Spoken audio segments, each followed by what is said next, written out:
이상으로 변론을 예. 제가 청구인 대리인께 좀 여쭤볼 게 있는데요. 이건 피청구인 쪽에도 나중에 여쭤볼 거니까 좀 잘 들으시기 바랍니다. 국회가 이제 실질적인 원고가 돼가지고 행정소송한 적이 있죠. 네네. 그래서 대표적으로는 서울특별시 영등포 구청장 상대로 해가지고 네네. 도로 사용 변상금 부과처분 취소 소송했죠. 네네. 이제 그 사건에서 형식적인 원고는 대한민국이고, 네네, 그렇습니다. 그렇지만 이제 구체적인 국가기관으로는 국회가 이제 권한을 침해됐다 해가지고 취소송을 제기했잖아요. 네, 그렇습니다. 그 사건에서 국회 의결이 있었습니까? 의결이 없었습니다. 피청구인 대리인께 여쭤보는데요. 네. 그 경우 이제 그거 말고도 더 있거든요. 이제 네.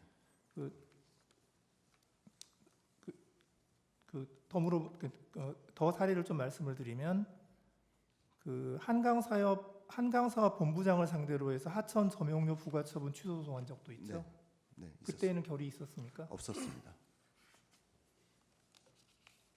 그 사건들 사건 번호하고 네. 판결문을 좀 참고 자료로 내주시고요. 아, 네, 알겠습니다. 예, 피청구인 대리인께 여쭤보는데 네. 그 경우도 지금 국회가 실질적으로 원고가 돼가지고 국회의 권한이 국회의 권리가 침해되었다라고 해서 행정소송을 제기했는데 그 사안에서 결의 없이 그냥 판결까지 다 진행이 됐거든요. 네. 이제 그 사안하고 지금 이 권한쟁의 청구하고는 뭐가 다른가요? 같은 거 아닌가요?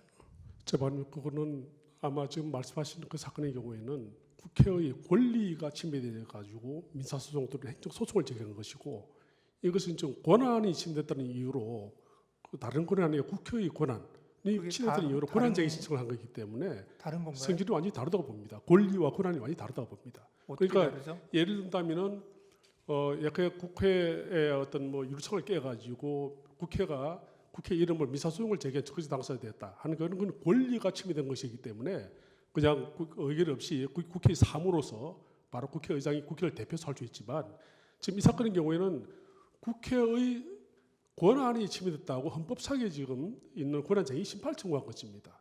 그래서 이 국회의 권한이라는 것은 국회의 의원들이 다수로 의결된 국회 본회의에서 의결되지 않으면 다르다. 그래서 아까 말씀드린 것처럼 이 국회의 어떤 민사상의 권리 또는 행정법상의 권리하고 이 사건 헌법상의 권한이 침해된 거하고는 완전히 성격이 다른 것이다. 그래서 모든 적극적 다수의 경우에 당연히 국회가 본회의에 의결을 거친다고 저는 주장하지 않습니다. 지금 재판관이 말씀하신 것처럼 그런 행정소송의 당사자라든지 또 민사소송의 적극적 당사자에 대해 가지고 하는 경우에는 그건 국회의 그냥 사무이기 때문에 국회의장이 국회를 대표해서 청구를 할 수 있습니다만, 이것은 그러한 권리 침해가 아니라 국회의 권한, 그러니까 국회라는 것은 국회의원 전원이 합의체로 구성된 합의제 기관인데 그 권한이 침해됐다는 것이기 때문에 국회의장이 국회의원들의 의사를 묻지 않고 국회의 권한을 국회를 대표해서 청구할 수 있다는 생각하지 않습니다. 그래서 본질적으로 말씀드리면 권리와 권한의 차이라고 좀 말씀드릴 수 있습니다.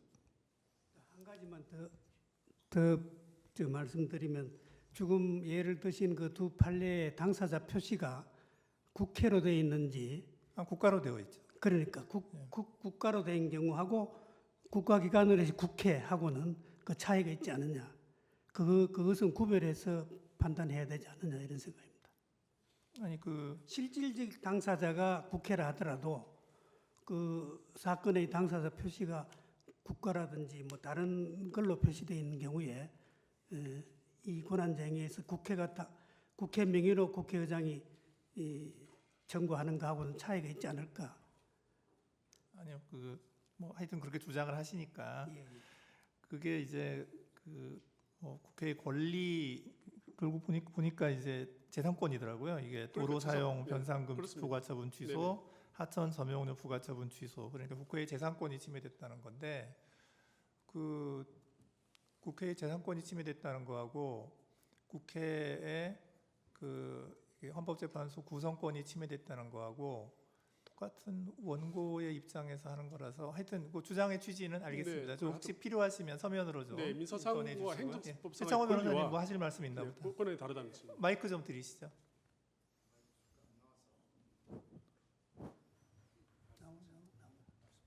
예.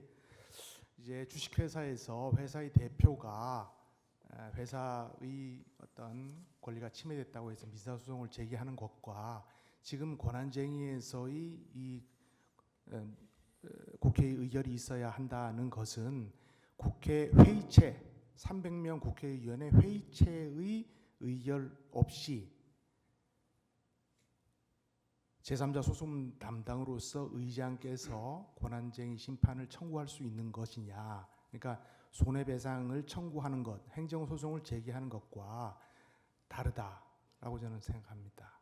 그러니까 회의체로서 국회의 손해가 발생했느냐 아니면 회의체로서의 그 국회의원들의 총유적인 의미에서의 의사에 대한 의결이 있었느냐 하는 점에 있어서는 다르다고 생각합니다. 뭐 재판관님 요즘 조금 원하시는 데 있습니다. 지금 아무래도 서면으로 저희가 그 내용을 밝혀야 될 것 같은데요. 아까 말씀드린 것처럼 지금 재판관님께서 언급하신 내용은 주로 어떤 행정법상의 어떤 권리 또는 민사상의 권리가 침해된 경우에 적극적 당사가 된 경우를 의미하시는 것 같습니다. 그런데 이것은 지금 공법상에 더구나 헌법상에 국회의 권한이 침해됐다는 것이기 때문에 그 국회라는 것은 어떤 사적인 어떤 그 주체로서 사적인 권리 주체로서의 국회가 아니라 이런 공법상에 국회의 권한으로 헌법이 규정된 그 권한이 침해됐다는 것이기 때문에 국회의 의사결정이 필요하다는 그런 취지입니다. 상세한 것은 참고 좀 제출하겠습니다. 예, 서면으로 좀 내주시고요. 여기 이거 질문할 상계 조금